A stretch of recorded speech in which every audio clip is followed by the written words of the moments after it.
हर हर महादेव, जय भोलेनाथ। दोस्तों, ज्योतिष शास्त्र में हर एक योग का एक विशेष महत्व होता है। कोई विशेष या शुभ मुहूर्त न होने पर इन योग के साथ में शुभ लाभ या अमृत का चौगड़िया देखकर कोई भी शुभ काम किया जा सकता है।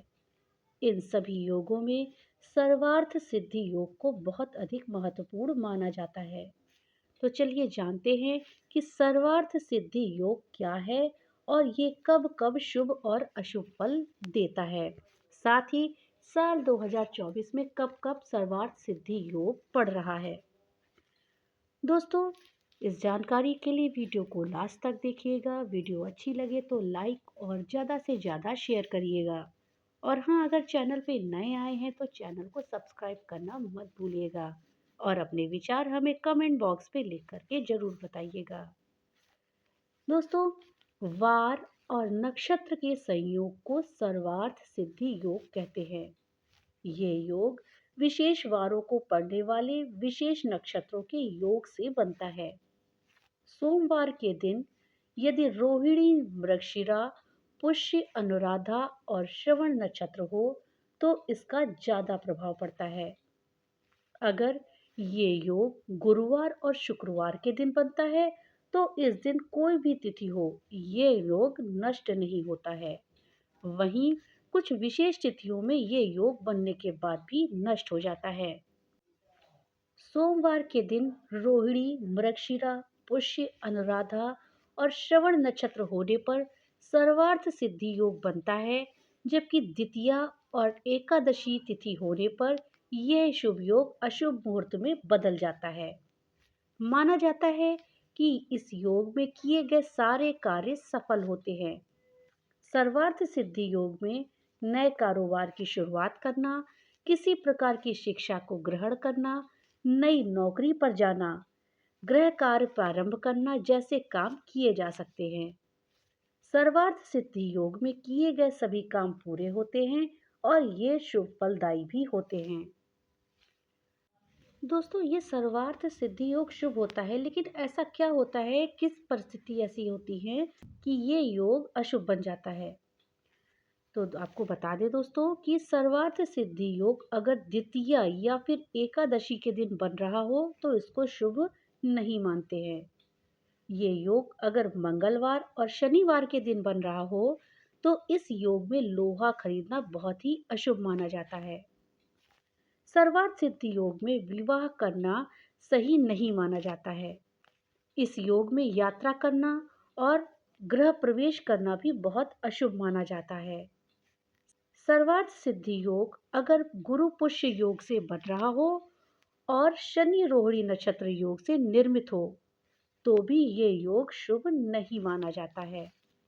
दोस्तों, मंगलवार और शनिवार के दिन इस योग में लोहा खरीदना बहुत ही अशुभ माना जाता है।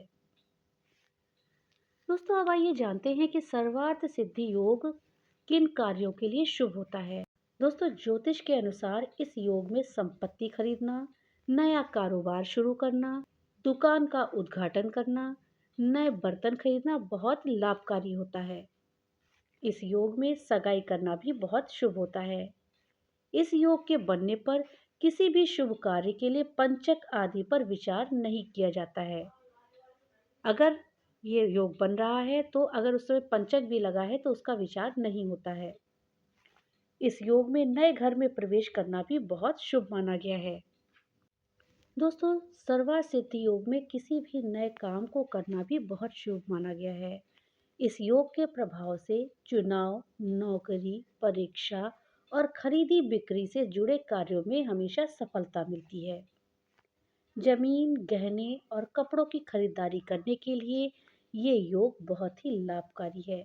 इसके प्रभाव से मृत्यु योग जैसे कष्टकारी योग के दुष्प्रभाव भी नष्ट हो जाते हैं। सर्वार्थ सिद्धि योग में हर वस्तु की खरीदारी बेहद शुभ होती है, लेकिन मंगलवार के दिन नए वाहन को खरीदना अशुभ माना जाता है। दोस्तों, सर्वार्थ सिद्धि योग को एक शुभ योग की संज्ञा दी गई है। ये योग एक ऐसा सुनहरा अवसर लेकर आता है जिसके प्रभाव से आपकी समस्त इच्छा और सपने पूर्ण होते हैं। दोस्तों साल 2024 में बहुत सारे सर्वार्थ सिद्धि योग बन रहे हैं। ये योग जमीन और गहने खरीदने के लिए बहुत शुभ माने जाते हैं। तो दोस्तों चलिए जानते हैं कि साल 2024 में कौन-कौन से सर्वार्थ सिद्धि योग बन रहे हैं। दोस्तों पंचांग के अनुसार जनवरी के महीने में कुल 11 सर्वार्थ सिद्धि योग बन रहे हैं। जनवरी माह में 3, 6, 8, 12, 13, 16, 18, 20, 22, 25 और 31 जनवरी के दिन ये योग बनेगा। अब आइए जानते हैं फरवरी माह में कौन-कौन से सर्वार्थ सिद्धि योग हैं। दोस्तों फरवरी 2024 में 8 सर्व सिद्धि योग बन रहे हैं। इस फरवरी महीने में 5, 9, 13, 15, 17, 19, 22 और 26 फरवरी 2024 को सर्वार्थ सिद्धि योग बन रहा है। ये तिथियां गहने खरीदने के लिए बहुत शुभ होंगी। दोस्तों अब मार्च पे आते हैं तो मार्च के महीने में कुल 7 सर्वार्थ सिद्धि योग बन रहे हैं। पंचांग के अनुसार मार्च के महीने में 8, 11, 12, 16, 24, 29 और 31 मार्च को ये योग बन रहा है। दोस्तों हिंदू कैलेंडर के अनुसार अप्रैल के महीने में 9 सर्वार्थ सिद्धि योग हैं। दोस्तों 7, 9, 11, 16, 17, 21, 26 और 28 तारीख को अप्रैल के महीने में सर्वार्थ सिद्धि योग बन रहा है। पंचांग के अनुसार मई महीने में कुल 9 सर्वार्थ सिद्धि योग बन रहे हैं।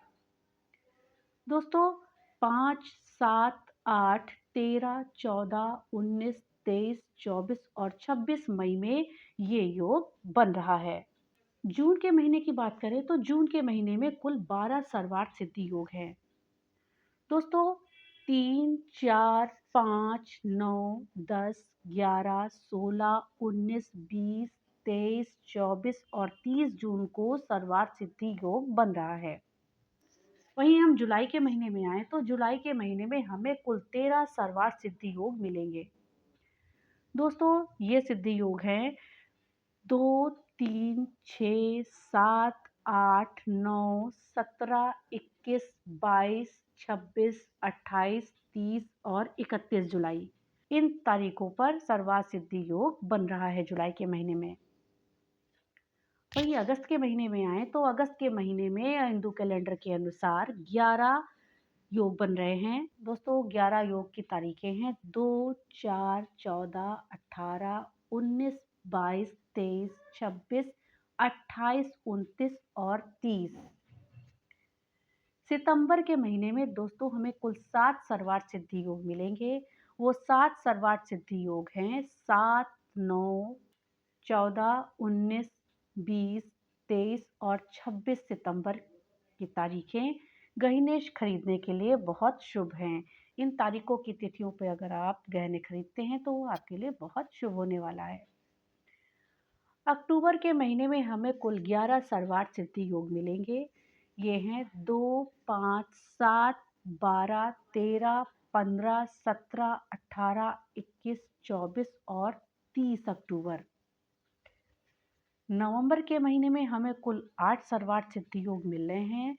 नवंबर के महीने में हमें जो सर्वार्थ सिद्धि योग मिलेंगे वो है 4, 8, 9, 12, 14, 16, 18, 21 और 24 नवंबर।